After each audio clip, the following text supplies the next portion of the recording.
As you can see, we're going to run them about 7 inches deep with the tines.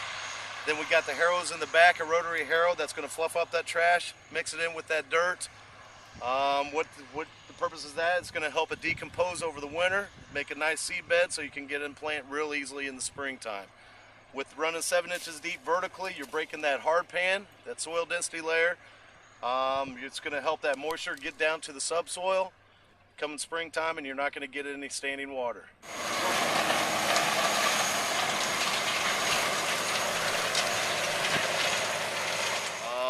What that does, that's going to help that root grow straight down and get to your moisture, nutrients that you need when it comes summertime next year.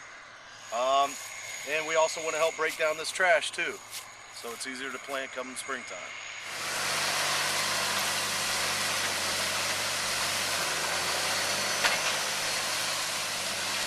So on the top it's not, doesn't disturb it on the top as much, it's underneath where it's fractured from one spot where that tooth hit to the other. You can feel it. If you take a look at a lot of the current programs that are in place, it's quite challenging for a short liner to get a new product into distribution. So one of the things that we have done to try and stimulate that opportunity is, as Marcus has said earlier, we are using independent manufacturers reps who have a relatively good relationship with the local dealers. And in order to get those guys on board, the local dealers, whether they be a short line dealer or a major line dealer, we put some programs in place where a dealer can floor plan this tool up to 16 months before he actually has to pay for the machine. So there's some flexibility. I mean, there's some discount structures that change, but he can actually floor plan this machine out to 16 months before it totally comes due. And that's been a factor that was actually driven by our field sales guys, our manufacturers reps, to say that in order for us to be competitive into the marketplace, we have to offer something that's a little more unique than some of the other manufacturers of tillage equipment out in the marketplace today.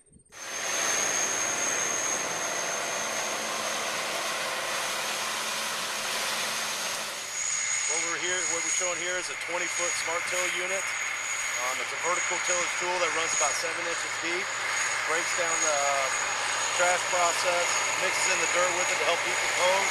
We're breaking the compaction underneath the dirt about 7 inches, breaking that soil density layer. What are you looking for when you look at a machine like this? What are you evaluating when you walk through the field after it's gone through? Just how much it's stirred the top, basically. I mean, I think this is obviously working a lot better than a disc, because a disc would just, chop the top 2 or 3 inches, especially in the fall. It doesn't penetrate at all, and then, it doesn't get down like this thing's actually poking holes, which he was saying the water would cool down in there, and then in the winter hopefully freeze up, and then heave the ground where it penetrates, and it'll really decompose the stalks if they're stirred in a little better. What would you go back over this with in the springtime? I don't know. That's what there's some ground I thought about if you could just run over with something like this in the fall and then no-till until in the spring. Yeah. But it seems like it levels out real nice. Better than a disc, I think. So, you probably could by the springtime. I think it'd be firm enough and level enough, you probably could. Probably settle pretty good. Yeah. Otherwise, I don't know. I suppose you could hit it with a field cultivator if it's got good clearance on it. That's what we've done that in the past, just disc corn stalks and hit it with a field cultivator. And this is doing a better job than a disc, so it'd probably be easier to feed through, I'd imagine, than find beans into it. So. Would this replace a disc? I would think so. Pretty easily. It's interesting that you say that, because most people that have purchased a smart till, one of the things that they have tried to eliminate is the use of a disc. Yeah. Because the disc, seems to offer or gives a lot of compaction. Yeah. Where this will reduce the compaction. Yeah. So your comment about replacing a disc is an ideal situation where that would be a product that we would hope that someone like yourself might consider replacing. Oh yeah. And that's the thing too. A disc really, I mean, with those discs sliding sideways, you're really compacting about 2 or 3 inches. Right. You know, where this So is here we're actually fracturing the penetrating, soil approximately 8 inches. popping it up. Right. Yeah. So As you can see with all the trash on top of the surface too, and it's spread out, there's not too many piles around. Yeah. That's going to be compliant with the soil conservation department with this too, you know, especially no-till purposes, and that's where everybody's going nowadays, you know, trying to keep from burying that trash. Plus it's going to keep more nitrogen in your dirt as it breaks down over the winter. Dan, anything you want to add? I'll just talk about spring. A lot of our producers, and especially farther north, will run this in the fall just like this, then they'll come back in the spring with the main gang set fairly straight, real non-aggressive, and run the Harris the other way so they're more of a culture basket and run ahead of the planter. And what that'll do, that'll open that ground up early, it'll warm up a lot quicker, it'll dry out that planting zone, give you a real nice, quick, warm, dry planting zone, and you can get in a lot of times way earlier than you can if you wait for Mother Nature. Well, I think, you know, from our standpoint, we'd like to see a dealer that is willing to take the machine out to his customer base and show his customer base the value of a Smart Till.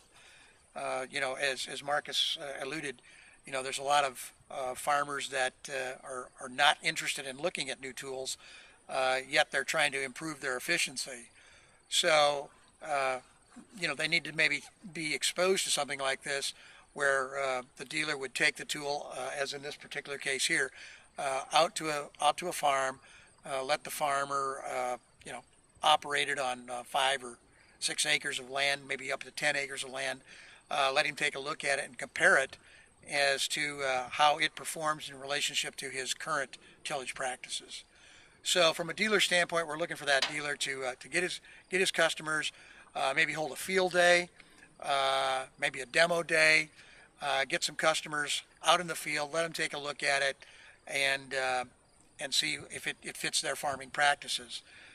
We've also got a program in place where if they want to, they could rent it for a given period of time, rent to purchase, you know, similar programs like that.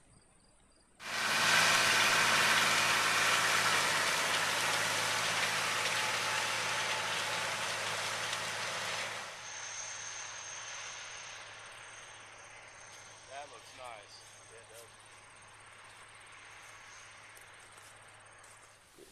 does. Well, I think as we said, our key customer base right now appears to be a no-till farmer. But another area that we're interested in is the dairy market. You know, farm equipment based out of Wisconsin. We think there's a great potential for the dairy farmer or the livestock farmer in general to take a look at this type of tool. And you know, we've just established a little bit more distribution in Wisconsin, where we're showing this type of tool and looking at the value of it from incorporating manure. For instance, you know, we're working with a dealer up in Wisconsin by the name of Jim Jolivet, and his key business is the incorporation of manure. I mean, he incorporates manure and spreads manure as part of his business model.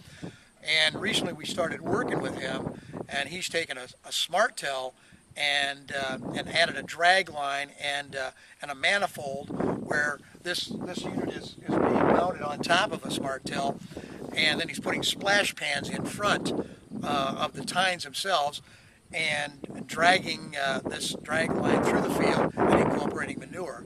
And he would be a typical example of someone that we'd like to see jump on board and get more aggressive with those types of applications in dairy country around the country.